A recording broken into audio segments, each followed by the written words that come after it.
Primeira epístola de João, capítulo 1, versículo 3, diz assim: o que vimos e ouvimos, isto vos anunciamos, para que tenhais comunhão conosco. E a nossa comunhão é com o Pai e com o seu Filho Jesus Cristo. Essas coisas vos escrevemos para que o vosso gozo se cumpra. Todos podem dizer amém? Podem sentar, queridos, por favor. Amados, o culto da celebração da ceia do Senhor não expressa apenas o nosso relacionamento com Deus, mas também o nosso relacionamento uns com os outros, nós que somos membros do corpo de Cristo. Diz amém. A celebração da ceia do Senhor aponta para o nosso relacionamento com Deus no seu plano de redenção, aponta para o nosso relacionamento com Cristo, que executou este plano de redenção, aponta para o nosso relacionamento com o Espírito Santo, que é aquele que nos revela o plano da redenção, e aponta para o nosso relacionamento uns com os outros, que fomos redimidos, resgatados, feitos membros do corpo de Cristo. Precisamos entender que a bênção com a qual Deus quer nos abençoar se dá por meio de relacionamentos. Algumas pessoas pensam que poderão vencer sozinhas, preferem acreditar que não vão precisar de ninguém para alcançar os seus objetivos. É preciso lembrar-se, querido, que os instrumentos de Deus são os homens. Os instrumentos que o Senhor usa para nos abençoar são pessoas. Então, relacionamentos geram avivamento. Claro, relacionamentos saudáveis, nós estamos falando de uma cultura de relacionamento de honra, de comunhão, e que não afete a nossa relação com Deus. O homem é um ser social, o que significa que ele foi criado para conviver com o seu semelhante. Quando o Senhor Jeová olha no Éden e vê Adão sozinho, ele diz: não é bom que o homem esteja só. O homem não foi criado para a solidão. Até certo nível e até certo ponto, a solidão é saudável para o convívio consigo mesmo. Mas a partir deste ponto, ela precisa ser trabalhada a partir de relacionamentos que nos levem a patamares melhores.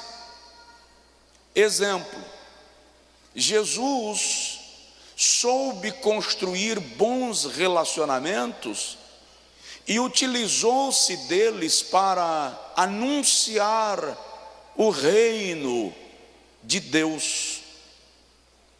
A Bíblia prima tanto pelos nossos relacionamentos que, se o irmão olhar o decálogo da lei mosaica, portanto, se decálogo, 10 mandamentos da lei moral, os 4 primeiros mandamentos falam do nosso relacionamento com Deus. Os 6 últimos falam do nosso relacionamento com o próximo. Ou seja, o decálogo da lei trata de regulamentar mais o nosso relacionamento com o próximo do que de tratar do nosso relacionamento com Deus, que, óbvio, é a base de todos os relacionamentos. O apóstolo Paulo, quando orienta a igreja de Corinto, na primeira carta, capítulo 5, versículo 9 e 10, ele diz: já por carta vos escrevi, que não vos comuniqueis com os que se prostituem, com os mentirosos, com os idólatras e com os roubadores. De repente Paulo faz uma observação e diz assim: com isto, não quero vos dizer que não deveis ter contato com as pessoas deste mundo, pois para isto ser-vos-ia necessário sair do mundo. Outra vez vos escrevo e digo-vos que, se alguém, dizendo-se irmão, for idólatra, mentiroso, roubador, beberrão, com este nem sequer comais. Observe o que Paulo está dizendo. Paulo está dizendo que nós não devemos, não podemos, nem precisamos romper os nossos relacionamentos com as pessoas somente porque elas não professam a nossa mesma fé. Pelo contrário, Paulo está dizendo: se alguém professa a mesma fé e se comporta como ímpio, com este você não deve assentar-se à mesa, com esse você não deve participar da mesa do Senhor, com esse você não deve participar da ceia do Senhor. Mas aquele que, não confessando a fé, vive como é digno daqueles que no mundo vivem, você não precisa romper o relacionamento com eles. Paulo está dizendo. Por quê? Porque o nosso relacionamento com eles testificará de Cristo para eles, através da nossa vida. Alguém me entendeu? Diga amém.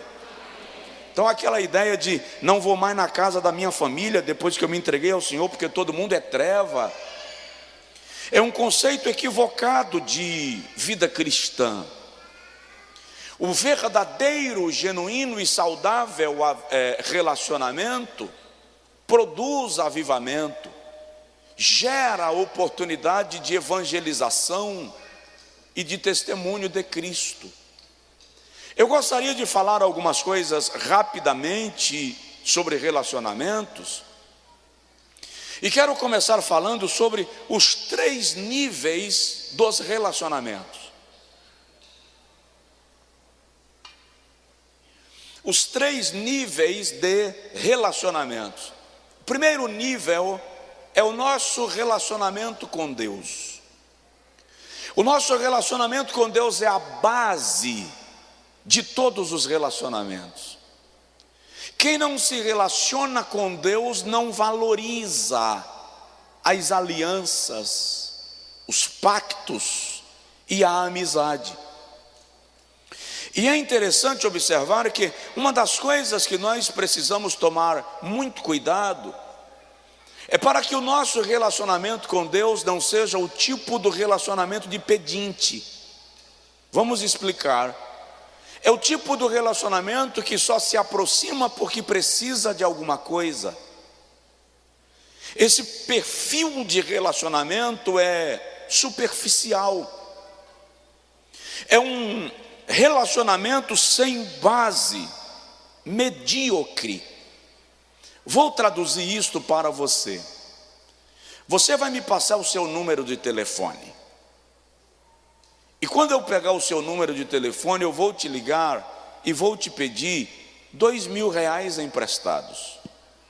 E você vai me emprestar. Vai ou não vai? Diz amém?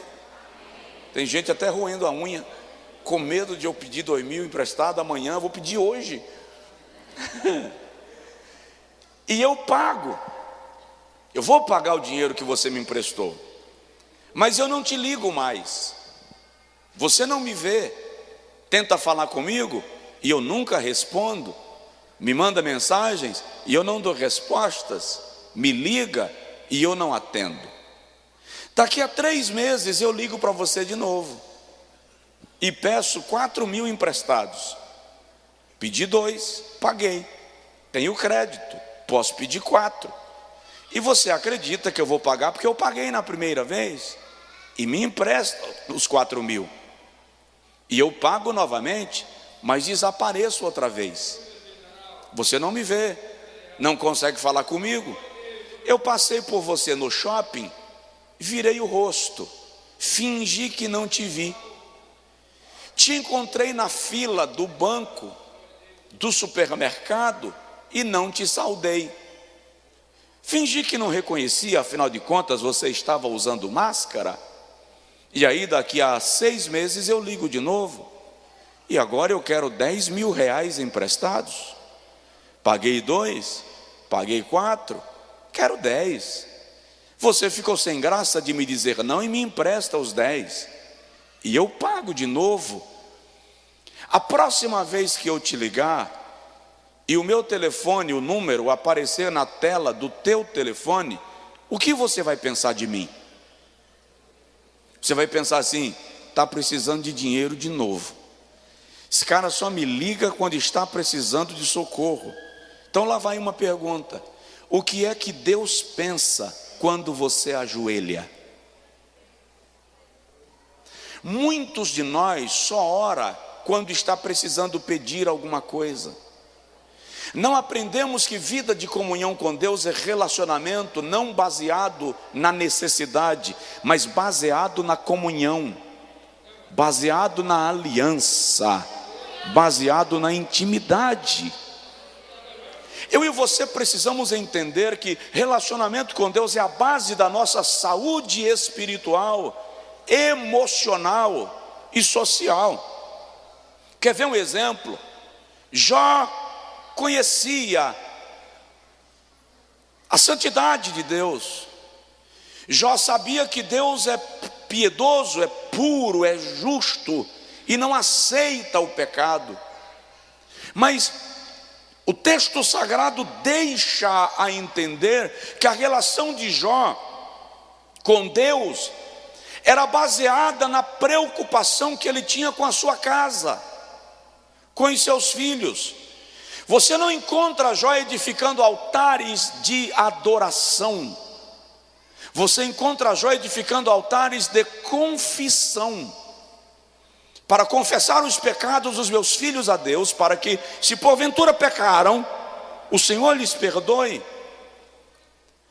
No capítulo de número 3, versículo 26, Jó diz: o que eu mais temia me aconteceu.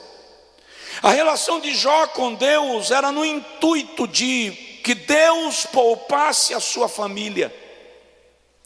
O texto dá a entender que Jó não está muito preocupado que ele seja poupado. Contanto que os meus filhos, contanto que a minha casa seja poupada, eu não sou importante. Então a relação é baseada no escudo. Ele é um escudo para que Deus preserve os seus filhos. Quando tudo que ele queria proteger é atingido, e Jó percebe que a relação com Deus não pode ser baseada na necessidade, mas na intimidade, Jó diz: o que eu mais temia me sobreveio. E agora ele começa a construir uma relação com Deus baseada na intimidade, ao ponto de lá na frente ele dizer: ainda que ele me mate, eu ainda esperarei nele. Lá na frente, Jó diz assim: Senhor, eu te conhecia de ouvir falar, mas agora os meus olhos te contemplam. A relação mudou. Abraão, antes de Isaac, todo lugar que Abraão passava, ele edificava um altar para Deus. Depois que Isaac nasceu, Abraão não construiu nenhum altar, porque já que a promessa se cumpriu, e em Isaac será firmada a minha descendência, estou seguro, está resolvido. Até o dia que Jeová chega e diz assim: Abraão, vai edificar um altar em Moriá, e a oferta que eu quero é Isaac. Porque Deus está querendo Isaac? Porque tudo aquilo que toma o lugar de Deus na minha vida se torna o meu Deus. Tudo aquilo que toma o lugar de Deus na minha vida se torna o meu Deus. Quando Jeová vê que para Abraão Isaac se tornou mais importante do que a relação com ele, o que Deus pede a Abraão é exatamente Isaque. Não deixe nada ocupar o lugar de Deus na sua vida. Porque quando algo ocupa o lugar de Deus na tua vida, Ele te toma. Vou repetir. Quando algo ou alguém ocupa o lugar de Deus na tua vida, Ele te toma. Porque Deus não está para disputar o território da sua alma com ninguém. Ele é supremo, absoluto, exclusivo, perfeito no coração daqueles que se relacionam com Ele. Então o primeiro nível do relacionamento é o relacionamento com Deus. Êxodo capítulo 33, versículo 11 diz que o Senhor falava a Moisés face a face, boca a boca. O sentido ali é literalmente de respiração boca a boca. Dá a entender que Deus não falava com Moisés aos ouvidos. Deus falava com Moisés expirando dentro dele a sua vontade e o seu propósito. Isso é relação de intimidade. Gênesis capítulo 5, versículo 24 diz que Enoque andou com Deus. E aquela relação de andar com Deus, eu já falei aqui uma vez, não é como andar lado a lado. É como Enoque subir nos pés de Deus, e onde Deus ia, Deus levava Enoque consigo. Ou seja, relacionamento com Deus tira a tua autonomia de ir para onde quer. Relacionamento com Deus tira a tua autonomia de fazer o que quer. Ah, pastor, mas Deus me fez livre. Livre para Ele. Livre para Ele. Significa que a sua liberdade tem propósito. E qual é o propósito da minha liberdade? Andar com Ele, me relacionar com Ele, adorar a Ele, me comungar com Ele e viver para Ele. Aleluia! Invista no seu relacionamento com Deus. Tome tempo de oração. Tome tempo de jejum. Tome tempo em comunhão. Se aproxime de Deus o máximo. Porque quanto mais nos aproximamos de Deus, mais nos afastamos do pecado. E quanto mais nos afastamos do pecado, mais parecidos com Deus nos tornamos. Alguém pode dar glória a Deus? Aleluia! Esse é o primeiro nível do relacionamento. Segundo nível do nosso relacionamento é com Jesus Cristo. É o nosso relacionamento com Jesus Cristo que confirma a nossa redenção pelo seu sangue. Muitas pessoas não entendem que o sacrifício de Jesus na cruz tem como propósito nos fazer trilhar no seu caminho. Um jovem rico, piedoso, observante da lei, engasgou no relacionamento com Jesus por causa dos seus bens. Mestre, bom mestre, que farei para herdar a vida eterna? Jesus disse: guarda os mandamentos. E ele esnoba e pergunta: quais? E Jesus diz: não adulterarás, não matarás, honra a teu pai e a tua mãe. E ele diz: pode parar, isso aí eu conheço, e eu tenho feito desde a minha mocidade. Jesus disse: então vai, vende o que tens, dá-o aos pobres, depois vem e segue-me. Ele engasgou. Ele não poderia se relacionar com Jesus se a condição para se relacionar com Cristo seria renunciar o relacionamento com as riquezas. É incrível como muitas pessoas não conseguem abrir mão do mundo para se relacionar com Jesus. Não, Jesus não pretende que você viva na miséria e na pobreza para se relacionar com Ele, mas Ele também não pretende que nada dispute o lugar dele no seu coração. Mas há um outro rico na Bíblia que ele sobe numa figueira para ver Jesus.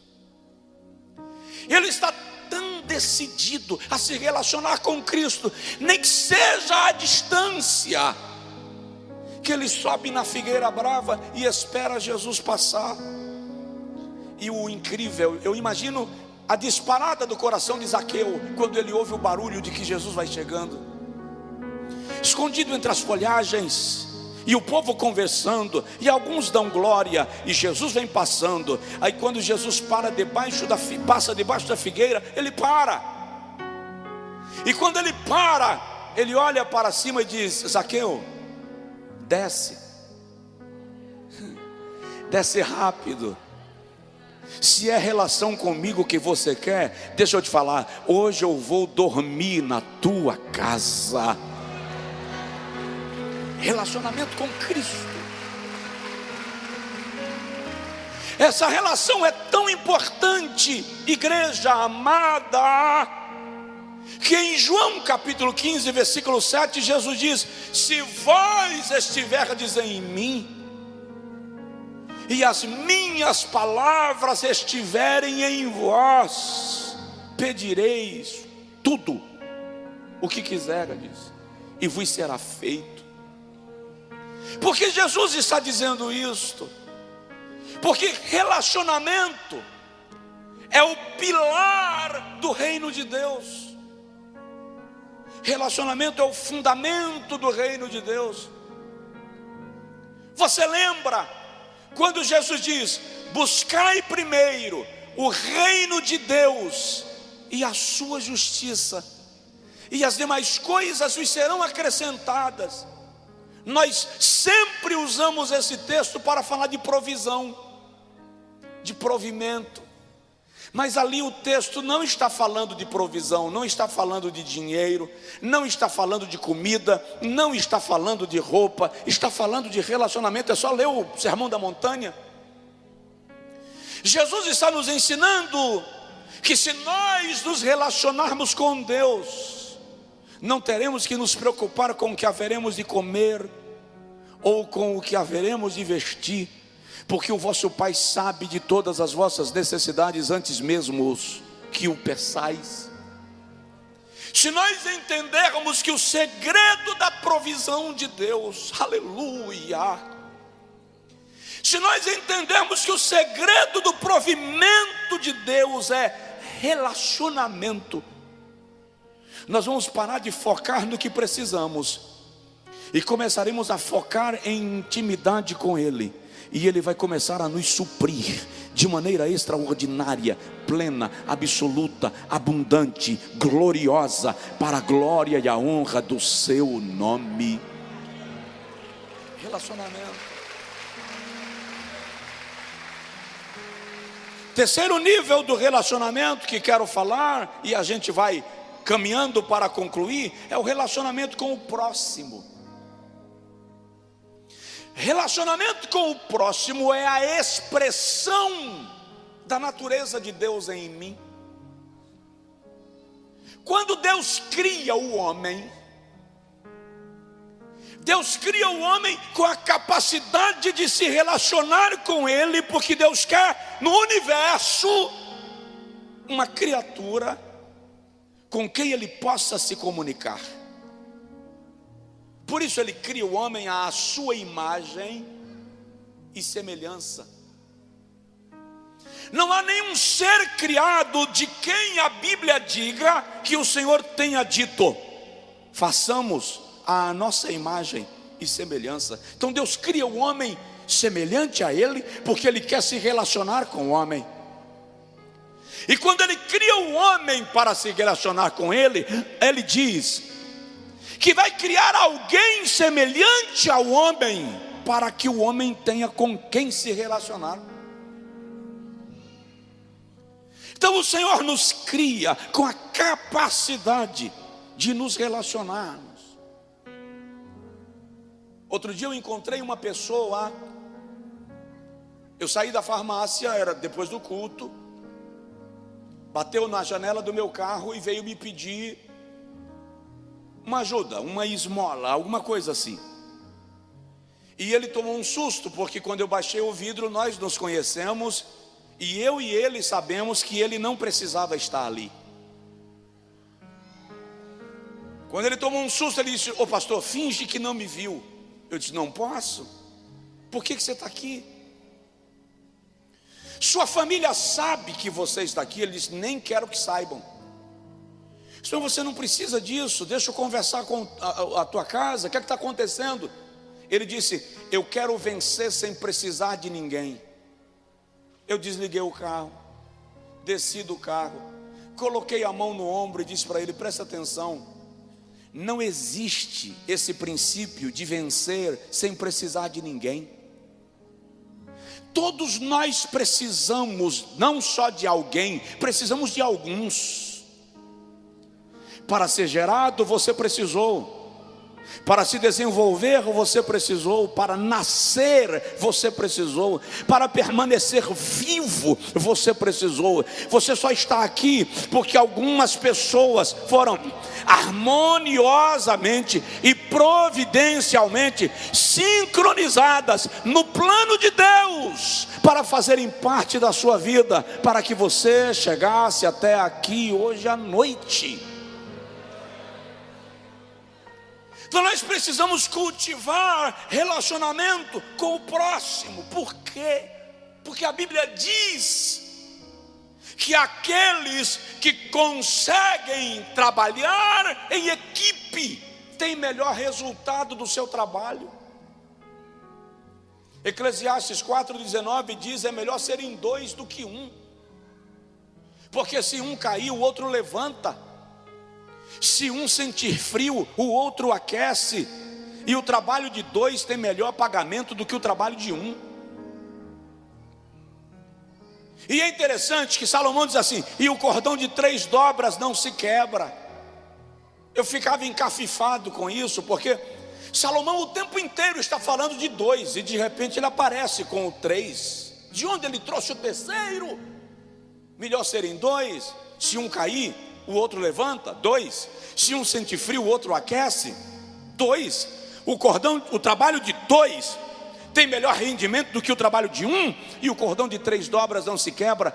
Lá na frente, Jesus diz assim: Pai, eu te rogo que estes que tu me destes sejam um, para que eu assim como eu e o Senhor somos um.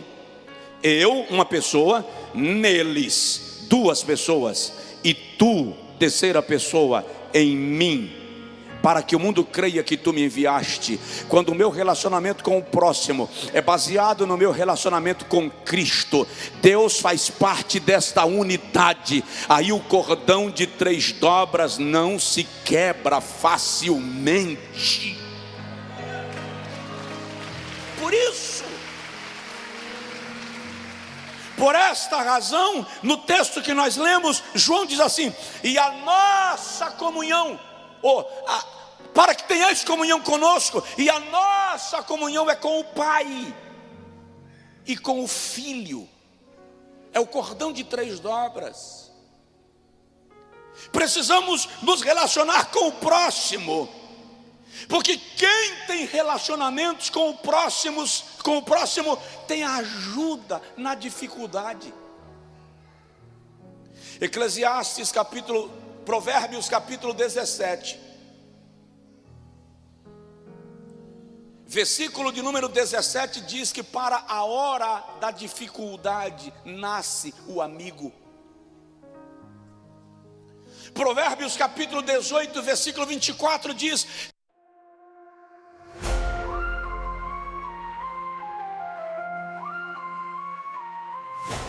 When revolves down the lane, ancient echoes call my name.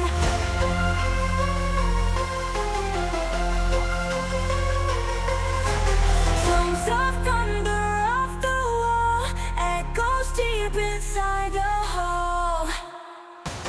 Time-worn warriors reignite, born of darkness is light.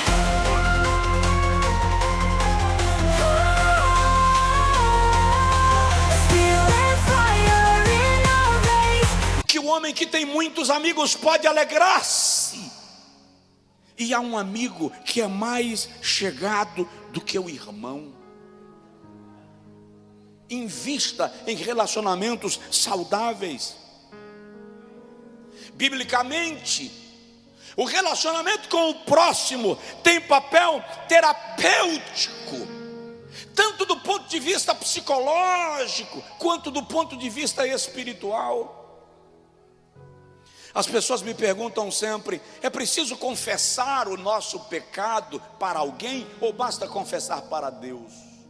Presta atenção, confessar para Deus é a garantia do perdão. Confessar para alguém é a garantia da supervisão. Psicologicamente, quando eu me aproximo de alguém e confesso um delito, eu estou dando àquela pessoa o poder de me cobrar, de me perguntar como está, venceu, está bem, está curado. É gerar no relacionamento com o próximo alguém que me faça curativos. Não é sair contando para todo mundo a sua vida, até porque tem gente que não tem estrutura, e alguns não têm caráter para ouvir você, vão te expor. Nós estamos falando de procurar alguém com estrutura espiritual, com maturidade emocional e espiritual, com idoneidade, que possa ser enfermeiro da tua alma, fazer curativos em você, cobrir você de oração, cobrar de você a postura necessária, porque relacionamentos geram cura. A igreja, por exemplo, fazer parte de uma igreja, fazer parte da comunidade cristã, não está relacionado à condição de ser salvo, porque a nossa salvação é pela fé no sacrifício de Jesus Cristo. Então, por que eu devo fazer parte de uma igreja? Para quê? O escritor da Epístola aos Hebreus diz que nós fazemos parte de uma igreja, de uma comunidade, para edificarmos-nos uns aos outros em amor. Diga comigo, edificação. Então por que você faz parte de uma igreja? Para a edificação. Você coopera com a minha edificação, eu coopero com a tua edificação, e juntos nós vamos crescendo em Cristo Jesus. Depois o escritor diz que além de edificarmos-nos uns aos outros em amor, ele diz que nós exortamos-nos uns aos outros. O que é exortar? Aconselhar, admoestar. Então o relacionamento na igreja serve para edificação e para admoestação. Diga comigo, admoestação. É o meu dever aconselhar o irmão quando eu percebo que ele precisa de uma orientação. Tem gente que fica olhando dizendo assim: quero ver no que vai dar. Como é que você está vendo uma criança indo em direção ao fogão que está aceso, com uma jarra de água fervendo, e você deixa para ver no que vai dar? Você é o responsável pelo resultado. Então, aconselhar é perceber que alguém está indo em direção a uma tragédia e atravessar, segurar-lhe a mão, puxar-lhe pelo braço, chacoalhar para acordar. É por isso que você congrega numa igreja, para que haja edificação. e exortação. E não ache ruim quando alguém lhe abraça e em amor te dá um alerta, e em amor cuida de você. Isso é um sinal claro de que a igreja é um corpo, e como corpo nós somos responsáveis uns pelos outros. E aí o escritor diz: até que chegue o dia da vinda do nosso Senhor e Salvador Cristo Jesus. Eu poderia continuar falando e não devo por causa do horário. Eu poderia falar sobre os 3 tipos de relacionamentos e não dá. Em outra ocasião falaremos disso, mas eu preciso concluir partilhando com você um sentimento espiritual que vai lhe ajudar a cultivar relações saudáveis. Relacionamentos saudáveis. Relacionamento que gera avivamento.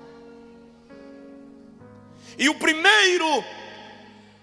a primeira característica de um relacionamento que gera avivamento é um relacionamento baseado na influência do caráter de Cristo.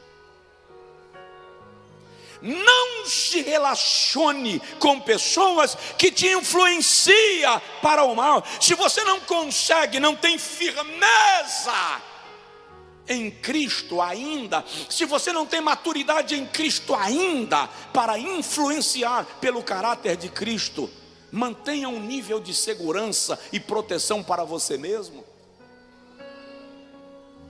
Entenda isto. Faz favor, o irmão.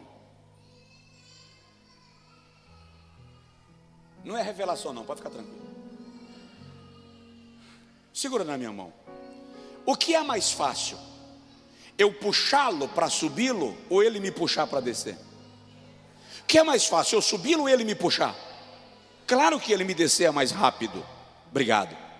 Quando você se relaciona com alguém que em ambiência espiritual está num nível abaixo do nível da salvação, é muito perigoso se você não tiver uma barreira de proteção que te proteja de você despencar, que te proteja de você desmoronar. Então é esse critério que você tem que ter. Se relacione com pessoas baseado no caráter de Cristo.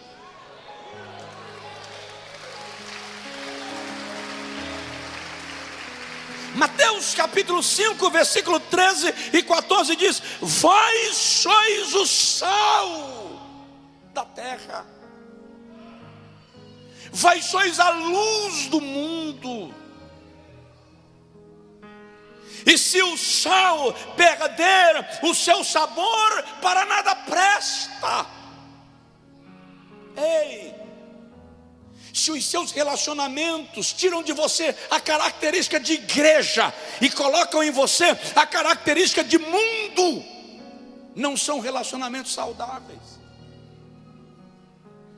Se nos seus relacionamentos você tem que fingir que não é crente para ser aceito, você está negando a fé. Aqueles que se relacionam contigo precisam respeitar a sua relação com Deus, porque o meu primeiro nível de relacionamento é com Deus. Você é luz. Você é luz.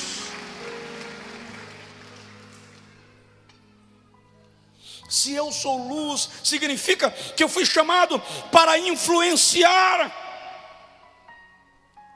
A igreja precisa exercer influência no mundo. O Espírito Santo tem provocado a minha mente sobre isto.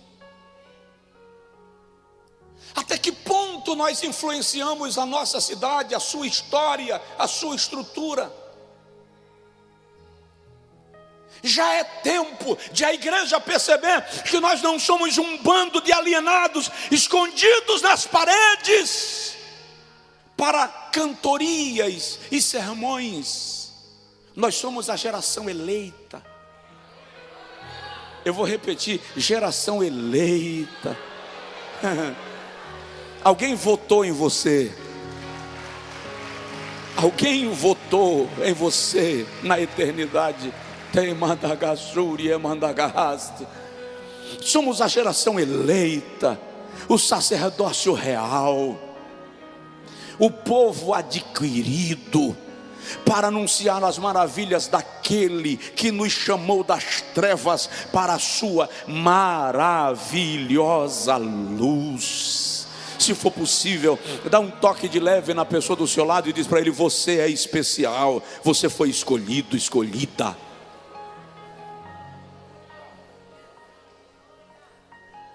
Para que o nosso relacionamento com o próximo seja saudável, desenvolva uma atitude de humildade. Gente, nem os arrogantes suportam se relacionar com os arrogantes. As pessoas não conseguem se relacionar com pessoas soberbas. Seja humilde. Ei, vou lhe dar um conselho terrível de obedecer. Se alguém quiser se sentir maior e mais importante do que você, deixe ele se sentir assim. Seu problema de autoafirmação só se resolve se você se sentir maior e melhor do que eu. Fica à vontade. O seu orgulho só me incomoda se eu for tão orgulhoso quanto você, porque aí o seu orgulho afronta meu orgulho. Se o seu problema é se sentir mais importante, fica à vontade. Se o seu problema é se sentir melhor, fica à vontade. Uma vez me falaram de uma pessoa que eu iria conhecer e disseram para mim: ó, é a arrogância vestido de paletó e gravata. Arrogante, prepotente, presunçoso, metida besta, usaram todos esses termos. Eu disse: legal, beleza.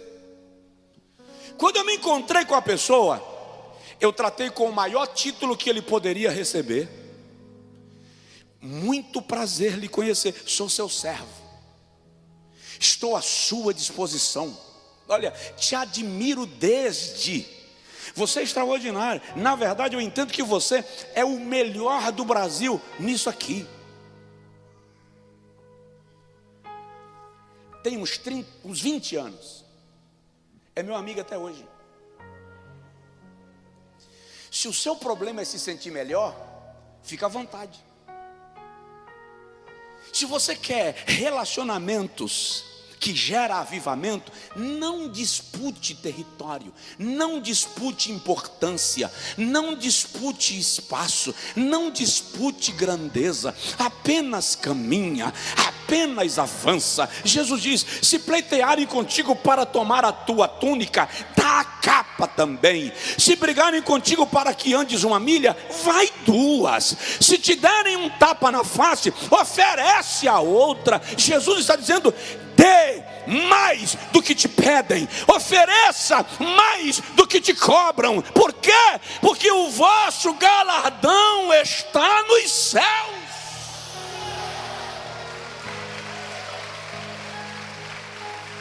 Ei, barabadagas, se é para representar a Cristo, Paulo diz assim: fiz-me de tudo para com todos, para que por todos os meios pudesse ganhar alguns. Olha que estratégia extraordinária. Fiz-me de tudo para com todos, para por todos os meios poder ganhar alguns. 1 Coríntios capítulo 9. Então, cultive relacionamentos que geram avivamento, desenvolvendo atitude de humildade. Vamos terminar? Aceite as pessoas como elas são. Pare de querer transformar as pessoas para torná-las igual a você. O mundo não é de zumbis. Cada ser humano tem características próprias. Nem o meu filho é igual a mim. Nem os gêmeos idênticos são iguais. Jesus diz assim: eu sou a videira verdadeira. Meu Pai é o lavrador e vós sois os ramos. Numa árvore, igreja amada, os ramos não são iguais. E o fato de ser diferente não torna o outro ausente da árvore, está ligado no mesmo caule. Somos diferentes, mas o caule no qual estamos ligados é o mesmo, Jesus Cristo. Aleluia. O cara casa, a moça é a mais linda de todas, é a maior princesa. Depois que casa, ele quer transformá-la para ela ficar parecida igual a ele. Aí começa a violação da individualidade, e o inverso também é verdadeiro. Aceite as pessoas como elas são, viva com honestidade e sinceridade, desenvolva a generosidade. Como é que você quer relacionamentos saudáveis e você não é generoso? No mundo moderno, diz que é modernidade ir para o restaurante com a mulher, eu pago a minha conta e ela paga a dela. Diz que isso é moderno. Parabéns para vocês que são modernos. Você convida um amigo para um almoço e você não consegue pagar o almoço dele. Estou falando de almoço de negócios, porque negócios têm as suas regras e os seus protocolos. Estou falando de relacionamento fraterno, de amizade. Eu conheci um casal que ele emprestava dinheiro para ela a juros.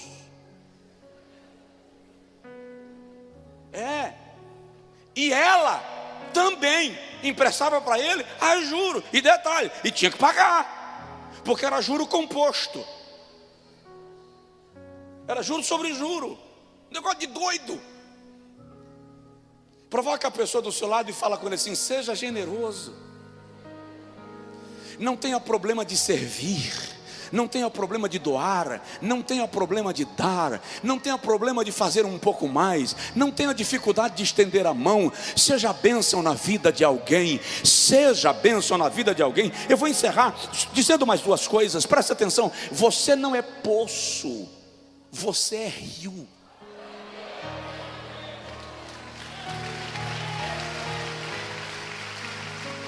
Você é rio. Quantas pregações sobre Ismael você já ouviu? Ismael, filho de Abraão com H. Quantas pregações sobre Ismael você já ouviu? Quantas pregações sobre Isaac você já ouviu? Não entendi, pastor, vai entender agora. A Bíblia diz que Ismael se tornou flecheiro por causa do poço que a sua mãe tinha no deserto. Então ele era flecheiro para que ninguém viesse roubar água do poço. Ficou no poço. Isaac, chegaram para ele e disseram: essa terra é nossa, então esse poço é nosso. Mentira, o poço foi Abraão quem cavou. Entulharam o poço de Isaac. Ele atirou flecha? Não, arrumou as coisas e foi embora para o deserto. Chegou lá, cavou outro poço e deu água no deserto. Alguém chegou para ele e disse: essa terra é nossa, portanto esse poço é nosso. Tomaram o poço de Isaac. Ele atirou flechas? Não, arrumou a mala e foi embora para mais dentro do deserto. E quando chegou lá, cavou outro poço e deu água. Chegaram para Isaac e disseram: você está morando muito perto da gente, não queremos você aqui perto, vamos enterrar seu poço e você cai fora. Enterraram o poço de Isaac e outra vez ele não atirou flecha, ele foi embora e lá na frente cavou outro poço. Só que agora não deu água. E a Bíblia diz que todos os dias Os servos de Isaac chegavam para ele e diziam: não encontramos água. E Isaac começou a preocupar por causa do rebanho, diz o texto, Gênesis 26. Então Isaac teve uma ideia. Ele mandou chamar Abimeleque. Quem é Abimeleque? O cara que roubou o primeiro poço. Quando Abimeleque chegou, Isaac preparou uma mesa e ofereceu banquete para ele. O cara roubou meu poço, eu vou fazer churrasco para ele. Exatamente. Fez banquete. Enquanto Abimeleque comia banquete, Isaac chegou e trouxe presentes para ele. Ele roubou meu poço, mas eu vou dar um presente para ele. Depois que deu um presente, a Bíblia diz que Isaac abençoou Abimeleque. E depois que ele abençoou a Abimeleque, a Bíblia diz que ele liberou Abimeleque. Diga comigo: chamou, banqueteou, presenteou, abençoou e liberou. Está escrito assim: e tendo Abimeleque acabado de sair, chegaram os servos de Isaac e lhe disseram: encontramos água.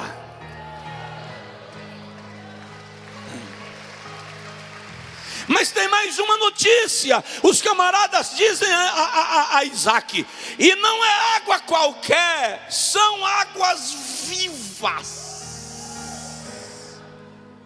Água viva ali é a nascente de um rio. Entulharam tanto o poço de Isaac, e Isaac não brigou por nenhum, que Jeová olhou para Isaac e fez assim: descobri que você tem facilidade de dar. Já que você tem facilidade de entregar, eu não vou mais te dar um poço, eu vou te dar um rio.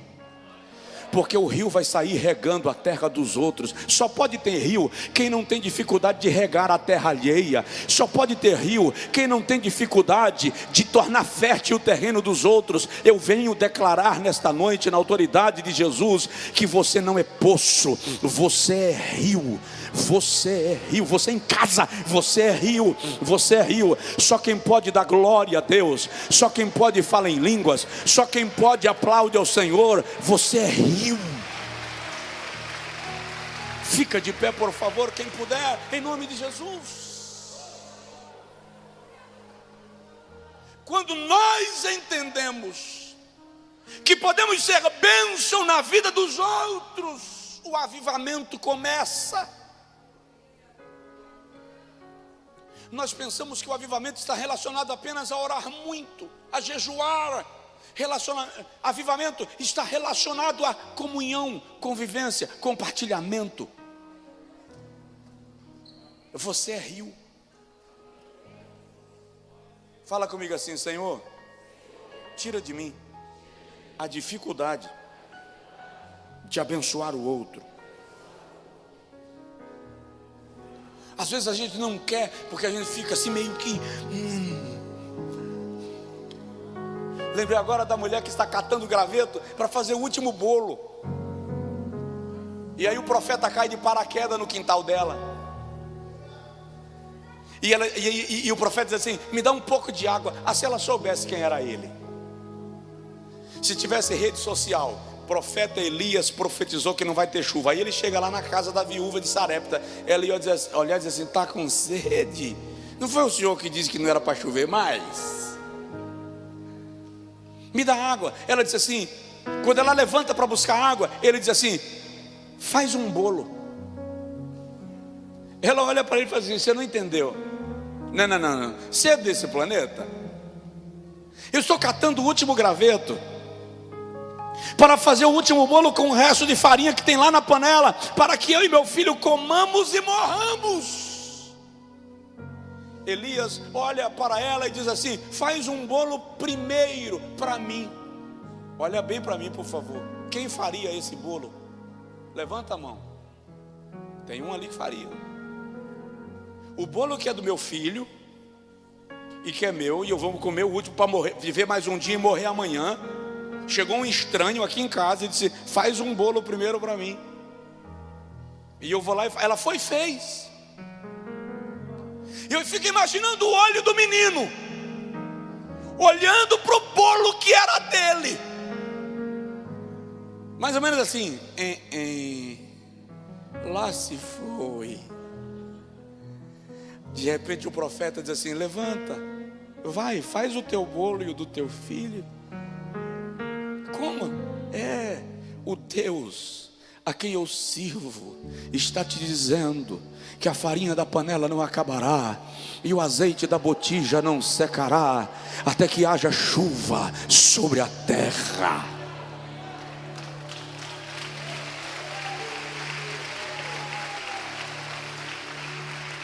O segredo dela foi servir, dar, serviu. Quero orar contigo agora. Ore pelos relacionamentos que você tem. Peça ao Senhor para lhe dar relacionamentos saudáveis, para que os relacionamentos problemáticos que você tem sejam curados ou sejam rompidos, porque alguns não é para curar, é para sepultar. Pede ao Senhor isto. Ele vai investir em você e vai te dar relacionamentos que te dão sustentação, que te dão base. Pode orar. E quando terminar o culto hoje e você for para casa, você vai ligar para alguém com quem você nunca mais falou. Dá um sinalzinho de vida. Fala da importância dele ou dela. Senhor, em nome de Jesus, te agradecemos pela tua palavra. Somos membros do corpo de Cristo e queremos, Senhor, investir em relacionamentos que cultivem a nossa vida espiritual, relacionamentos que gerem em nós e através de nós avivamento genuíno. Que a tua igreja, Senhor, se transforme numa agência do céu para esta cidade, no bairro, no condomínio, na rua onde o teu filho mora, onde a tua filha mora. Que os nossos relacionamentos uns com os outros sejam baseados no relacionamento que temos contigo, Senhor. Que nós sejamos nutridos, alimentados pela comunhão contigo. Esta é a nossa oração. Eu quero abençoar agora cada família aqui presente, cada família que está conosco no culto online.